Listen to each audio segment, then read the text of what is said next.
Le agradezco al doctor Julio Hernández Barros. Él es el comisionado de la Comisión Ejecutiva de Atención a Víctimas que esté hoy con nosotros. Bienvenido nuevamente. Muchas gracias. Y al maestro Santiago Aguirre, subdirector del Centro de Derechos Humanos Miguel Agustín Pro Juárez, también que está aquí nuevamente. Bienvenido. Gracias. Otra vez para hablar de este asunto que me parece esta ley general para prevenir y sancionar la desaparición forzada de personas está ya ahí. ¿Es la que necesitamos o la que se pudo lograr? Yo creo que nunca será suficiente, Alejandro, en este tema. Yo no creo que haya un problema de seguridad más grave en nuestro país que las personas desaparecidas. 25,000 personas desaparecidas es un número tremendo para no saber dónde están nuestros ciudadanos, dónde están las gentes que queremos, dónde se fueron. Uh-huh. Un día salen de su casa y se van porque alguien se las lleva. Muchas de ellas. Uh-huh. Y bueno, pues la ley es un buen intento, tanto del gobierno como de la sociedad civil, en la que se ha tomado muy en cuenta en este proyecto, pues para tratar de mitigar este problema, por lo menos legislativamente. Pero pues también de hecho habrá que intentar muchas acciones adicionales a la ley. La ley no soluciona por sí el problema. Uh-huh. Está también en la línea telefónica la señora Nora Tello. Ella es familiar de una persona desaparecida, de su esposo Andrés Méndez Montiel, quien fue comandante de la Procuraduría General de la República durante 25 años. Se encontraba ya jubilado, retirado de la actividad policial, se dedicaba a vender y comprar automóviles y en el año 2013 desapareció en Morelia. Señora Tello, buenos días y gracias. Buenos días, al contrario, gracias por esta oportunidad. Esta ley, le pregunto al maestro Santiago Aguirre, subdirector del Centro de Derechos Humanos Miguel Agustín Pro, ¿esta ley es la que necesitamos? A ver, hay dos dimensiones para abordarnos al proceso legislativo que está por comenzar. Una es los contenidos. Ajá. ¿Qué debería contener esta ley general para satisfacer una crisis nacional como la que ya refería el doctor Hernández? Pero la otra es el proceso mismo, Alejandro, y ahí los centros de derechos humanos, las organizaciones de familiares de víctimas, lo que han reivindicado es que en el proceso las víctimas deben ser centrales y que esta ley, el proceso de legislación debe garantizar una amplia participación de quienes en los últimos años han hecho en la realidad la búsqueda, la investigación de los desaparecidos, que no son otros que sus propios familiares. Señor Tello, ya son ¿cuánto tiempo? ¿2 años o tal vez un poco más de 2 años de que su esposo? 2 años, 1 mes, ajá, 16 días. De que no sabe de su esposo. De que no sé, y efectivamente, pero pues es un grito, es un clamor, no solamente mío, sino de muchas mujeres de Michoacán, de demasiadas. He estado escuchando 25,000 víctimas, lo que tienen ellos registrados, pero en realidad la mayoría de gente de Michoacán no pone denuncia porque nos va peor. Y le digo nos va peor porque ya me fue. Me fue, estoy viva, gracias a Dios. ¿Qué le pasó? A mí me levantaron en 2 ocasiones. ¿Cuándo fue eso? Fue terrible. Wow.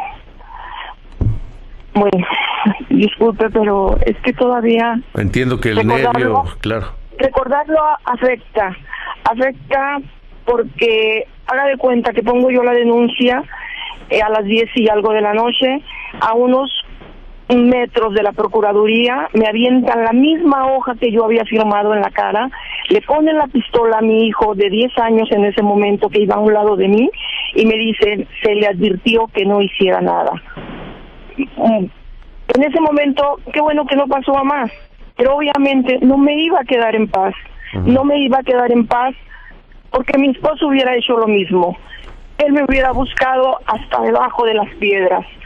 Así es que, pues ahora sí, por andar haciendo investigaciones, un día saliendo de la casa, me levantan, fueron, no sé decirles si más de 1 semana, porque me dicen en el hospital que yo tenía 2 días como inconsciente, pero aproximadamente por una amiga me dice que fueron 8 días los que estuve fuera. Uh-huh. Fue terrible porque no solamente fueron golpes, no solamente fueron gritos, me enterraron viva. Me enterraron, lo único que me dejaron fue la cabeza de fuera. ¿Usted sabe quiénes le hicieron esto? No. ¿Qué le decían? Pero es lo mismo. Aquí está igual que en todo el país, coludida la delincuencia con la misma policía, con los mismos ministerios públicos. O sea, todo está coludido, el gobierno y la delincuencia viene siendo lo mismo. Me llama la atención que después de que usted presenta la denuncia, nos dice a unos metros de donde había presentado la denuncia, alguien armado amenaza a su hijo y le avienta la hoja que acababa de firmar en el Ministerio Público. Exactamente. Y le dice, te advertimos que no dijeras nada. ¿Le advirtieron? Sí, me habían advertido. ¿Cómo fue? Desde el momento que mi esposo desapareció, desde el momento en que no llegó a dormir, yo sabía que algo estaba mal. Yo me dediqué a buscarlo inmediatamente. Cuando habían pasado los días, yo anduve en todos lados investigando, en todos lados. Me metí donde quiera, en hospitales, en la policía. Él tenía muchos amigos todavía en la policía, porque había sido un buen elemento.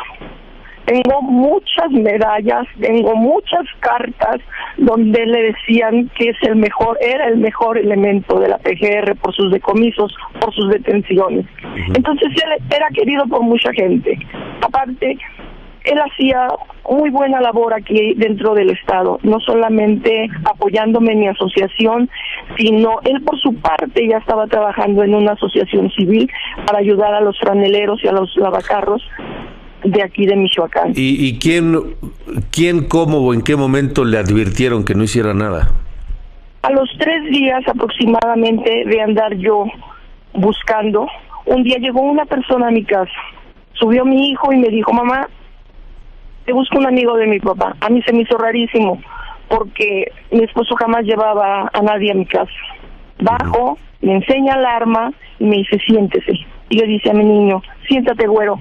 Le dije, no, él se va. Siéntate, güero. Le dije, no, él se va. Y le dije, vete, y lo mandé a la casa de una vecina. Entonces el tipo le dijo, usted calmada, usted tranquila, deje de andar avisando, deje de andar buscando, estés en paz. Llegaron hasta mi casa. Él había sido amenazado 2 o 3 semanas antes por la labor que estaba haciendo en tratar de sacar a los franeleros y a los lavacarros de la calle. ¿Habrá tenido que ver algo su función como policía antes? Es lo que tratan de hacerme creer, pero no, porque él ya tenía años de haber terminado ese proceso de su vida. No definitivamente. Por alguien que detuvo, como me lo dijeron, no definitivamente no, porque no fue arbitrario. Era policía y era cañón, pero no era arbitrario. Y en aquella otra ocasión posterior en que usted fue capturada y mantenida cautiva, entiendo que la torturaron, ¿qué le decían? Ay, que no me decían, oiga. En primera le hablan a uno a pura punta de groserías, era palabra y golpe. Me dejaron sin varias piezas dentales, que aún hasta la fecha no tengo. Me amenazaban con mis hijos, me decían que yo tenía la culpa por andarlo buscando, lo iban a matar, que le habían advertido que no se metiera con esa gente, que no anduviera pues tratando de regenerar a los lavacarros y a los franeleros. Era lógico, esa gente son halcones, trabajan para la delincuencia, a la misma, ahora sí que a la misma policía, porque trabajan para la delincuencia y la policía, porque son lo mismo. A ellos no les convenía que él mandara a estudiar a esa gente, que él les proporcionara una técnica para poder salir adelante, ya sea como herreros, como panaderos, como cultores de belleza. A ellos no les convenía.